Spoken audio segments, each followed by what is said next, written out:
Hi, Neal here with Piano Bench Chat number, I think it's number 57. And it's spring in Dayton. T-shirt is on, it's a Bach t-shirt, and we're back to Bach. That was the beginning of the fugue in the key of D sharp minor from book 1 of Bach's Well-Tempered Clavier.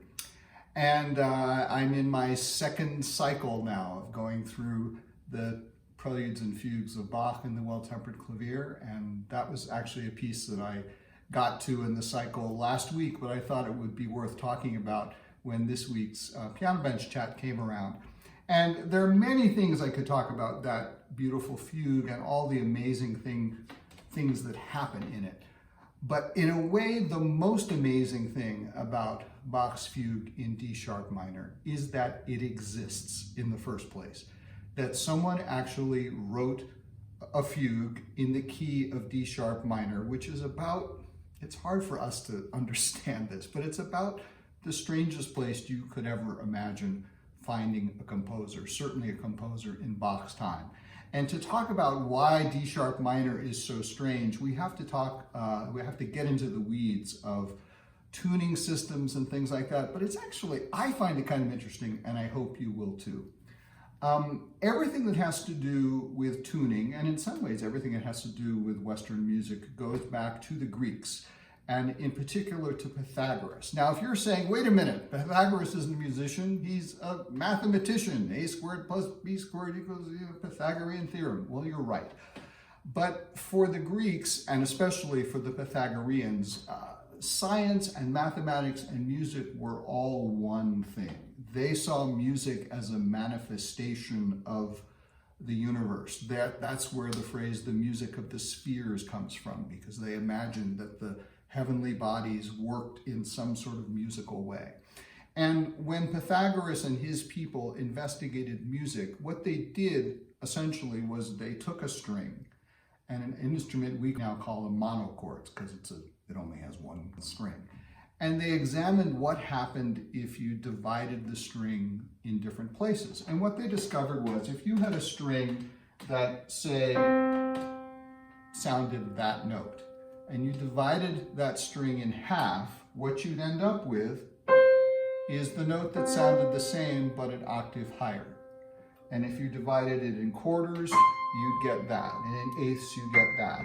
And Pythagoras started theorizing that the most beautiful and most pleasing and most perfect sounds came from the most simple numerical ratios. So you had the octave, which is 2 to 1. Nowadays we'd say the frequency of this note is twice the frequency, the vibrations of that note.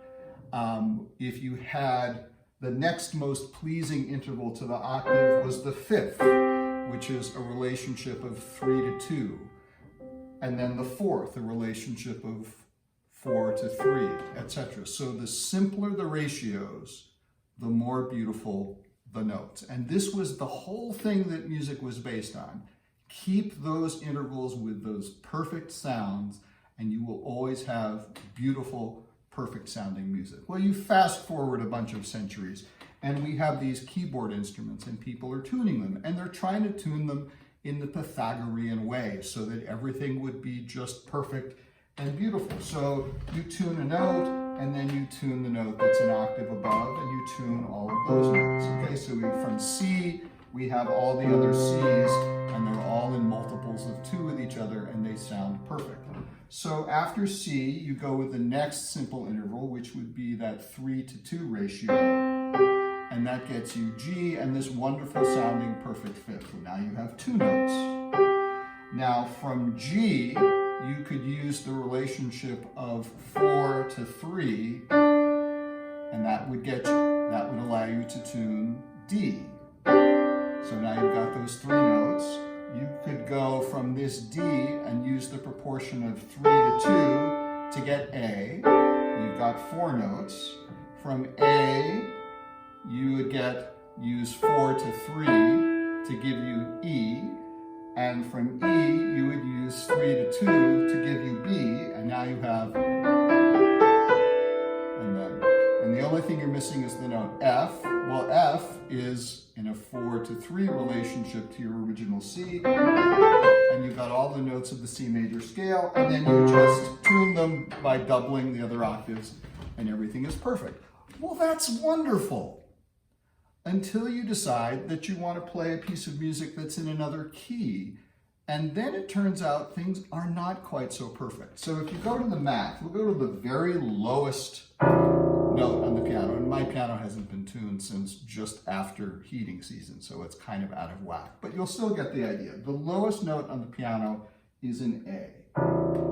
And if you go in what we call in music the circle of fifths, you go up a fifth. So you take the frequency of that really low note A, and you multiply it by 3 and divide by 2. So you multiply by 1.5, you get the frequency of the note E. Multiply that by 1.5, you get B. Multiply that, you get F sharp. Multiply that, you get C sharp. Then you get G sharp. Then you get D sharp, as in D sharp minor. We'll call that E flat, just because the way the piano works. Gets you to B flat, to F, to C, to G, to D, and then finally, again, the note A. So we have the note A, and we've gone up, we've multiplied frequencies by 1.5, and we end up with another A. Perfect! Except, look at the math.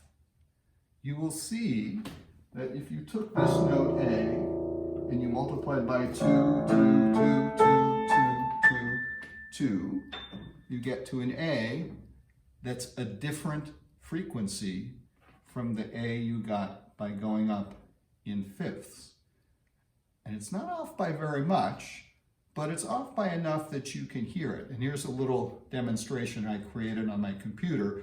First you'll hear, the first note you'll hear is the note A, which is based on doubling the frequency of that. And then the second note you'll hear is an A based on the A that you get from the thirds, and you'll hear they're close, but they ain't the same.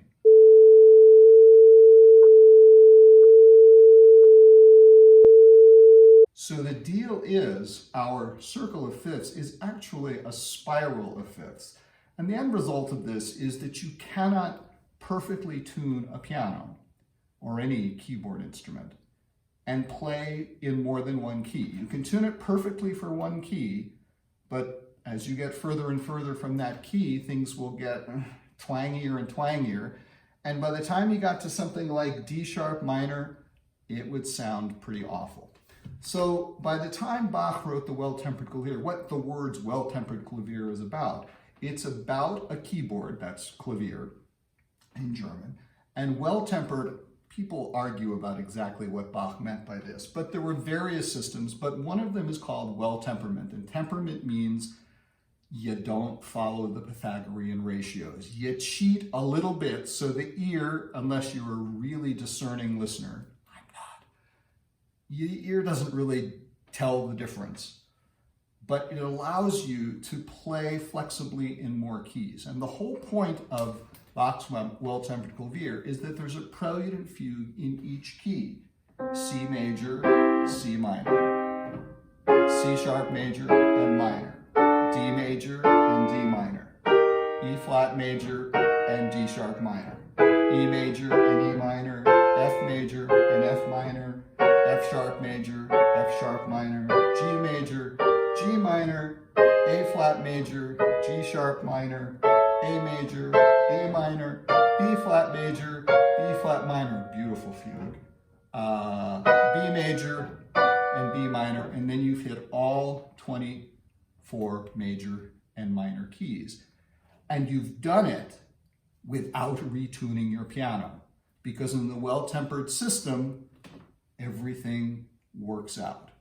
Modern day tuners use a slightly different system, which is called equal temperament. And what equal temperament does, this is really in the weeds, but for you STEM people. So here's a note, a C. This note is twice that, okay? So this frequency multiplied times 2, you get that. And in between this C and that C, we happen to have 12 half steps. 1, 2, 3, 4, 5, 6, 7, 8, 9, 10, 11, 12. So in the modern equal temperament system, at least by the math, each half step is, that's 2, the ratio 2 to 1. So each half step, you increase the frequency of that note by the 12th root of 2, and the 12th root of 2, and the 12th, so 12th roots of 2, you get 2. Now, no piano tuner sits down with their slide rule and calculates the 12th root of 2. They use their ear, they use a tuner which is calibrated to the system, and they make it work. But the whole point is the way we tune our keyboard instruments is what computer science people would call a kludge. It's just a solution to the problem. It's not elegant by any means, but it works, and we just go with it because the alternative is just too complicated. So that's what Bach was dealing with, this transition from having many different tuning systems and some keys that sounded great and other keys you played them that sounded just awful, or you had to bring your little tuning thing and retune all the notes. The idea behind the well-tempered clavier is that Bach, for all we say of how conservative he was really interested in the techniques of these instruments and the technology of them. He was, he grew up in a time of organs and clavichords and harpsichords, but by the end of his life, the piano had been invented, and he was really interested in finding out what the piano was all about. He was interested in these new tuning systems that would allow you reasonably well to write pieces in all these keys. So final coda to this, I thought, well, okay, so Bach wrote 2 preludes and fugues in 2 fugues in D sharp minor. I know there's a piano piece by Scriabin in D sharp minor. How many pieces in the world are there in D sharp minor now that the musical system was done in such a way to accommodate it? So I did what everybody does these days. I went to Wikipedia or to Google, and I Googled pieces in the key of D sharp minor and found this wonderful list of pieces, and I tested them and checked them. Not one of those pieces is actually in the key of D sharp minor. So don't believe everything you hear in Google. But we know there are a few of them, and one of them is this incredibly beautiful fugue by Johann Sebastian Bach. So that's our little shaggy dog story of a piano bench chat for this beautiful week. I hope you had a wonderful week. Stay safe, stay sane, and I'll see you next week for another piano bench chat. Thanks.